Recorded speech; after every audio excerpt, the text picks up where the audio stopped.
మహాదేవ్. శ్రీ గురుభ్యో నమ.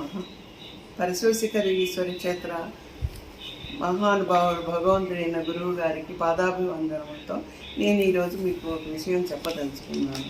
అది ఏమిటంటే, ఒకసారి ఏమైందంటే, పరశుశిఖర క్షేత్రంలో ఒకసారని కాదు, ప్రతి సంవత్సరము ఆగస్టు 19వ తారీఖున వార్షికోత్సవం అక్కడ క్షేత్రంలో స్వయంభూ వెలిసిన క్షేత్రం ఉంది కదా, ఆ క్షేత్రంలో మరి యజ్ఞాలు అవి జరుగుతూ ఉంటాయి. యజ్ఞాలు, అభిషేకాలు అన్నీ జరుగుతూ ఉంటాయి. అలా ఒక సంవత్సరం నాడు, 3 సంవత్సరాల నాడు తలపెట్టుకున్నారు, యజ్ఞాన్ని తలపెట్టుకున్నారు. భక్తులందరూ ఎంతో ఉత్సాహంగా అక్కడికి వెళ్తున్నారు. వెళ్తున్నప్పుడు ఏమైందంటే, ఈ మన శ్రీ రామాంజనేయ నారాయణ స్వామి వారు వీరందరూ కూడా అక్కడ ఉన్నారు, వెళ్ళటానికి ప్రయత్నంలో ఉన్నారు. ఉండగా భక్తులందరూ కూడా చాలామంది దూర ప్రాంతాల నుంచి వస్తున్నారు ఆ యజ్ఞానికి.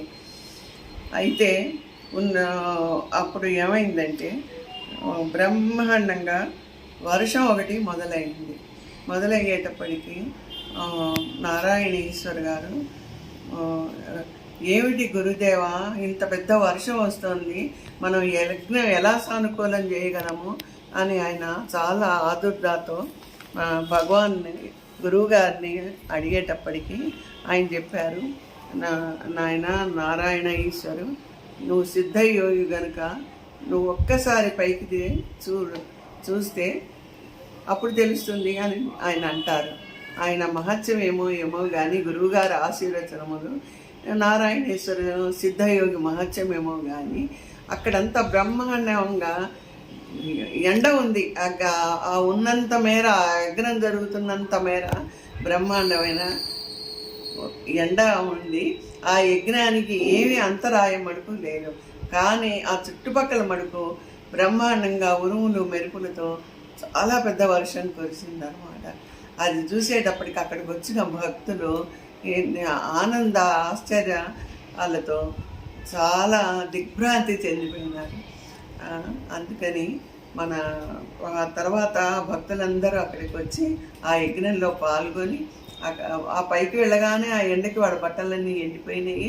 వాళ్ళందరూ యజ్ఞంలో పాల్గొన్నారు, ఆ ఆనందాన్ని అనుభవించారు. తీర్థప్రసాదాలు గురువుగారి చేతి మీదుగా, సిద్ధయోగి అయిన నారాయణేశ్వర చేతి మీదుగా తీసుకొని వారందరి ఆశీర్వచనములు వాళ్ళకి లభించి వారు ఎంతో ఆనందంగా వాళ్ళు తరించిపోయారు. అక్కడికి వచ్చిన భక్తులందరికీ ఆశ్చర్యం, ఏమిటి మహిమ అనేలా భక్తులందరూ చాలా చాలా ఆశ్చర్యాలతో దిగ్భ్రాంతి చెందిపోయినారు. వాళ్ళకి ఏమీ తెలియని అయోమన స్థితిలో అయిపోయినారు. అలాంటి పరిస్థితి చూసేటప్పటికి ఇదంతా మన బాలయోగేశ్వర క్షేత్రం భగవంతుడైన ఈశ్వరు గారి, గురువు గారి అనుగ్రహం కదా. ఆ అనుగ్రహంతో ఉన్న మన సిద్ధయోగి నారాయణేశ్వర గారి మహత్యం కూడా ఇందులో ఉన్నదని నేను అనుకుంటున్నాను. కానీ మన పరశుశివ క్షేత్రం బాలయోగేశ్వర భగవాన్ గారికి, ఆయన మహత్యాలకి మనం అందరం అనేక కోటి ప్రణామాలతో మనం అందరం ఆయన భక్తితో ఉండి సేవించుకున్నాము. ఆయన చెప్పినట్లు మనం నడుచుకుందాము. హర హర మహాదేవ.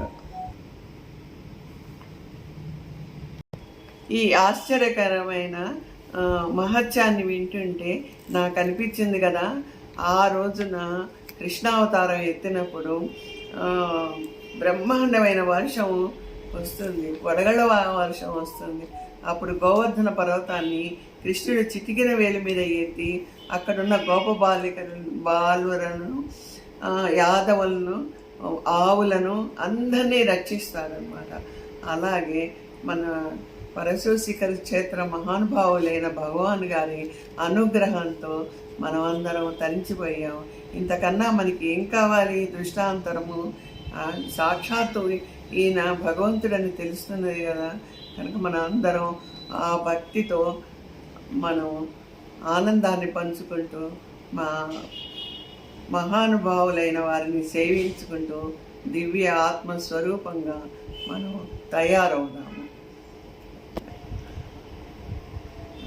స్వయంభూగా వెలిసిన పరశివ శివ క్షేత్రం అది.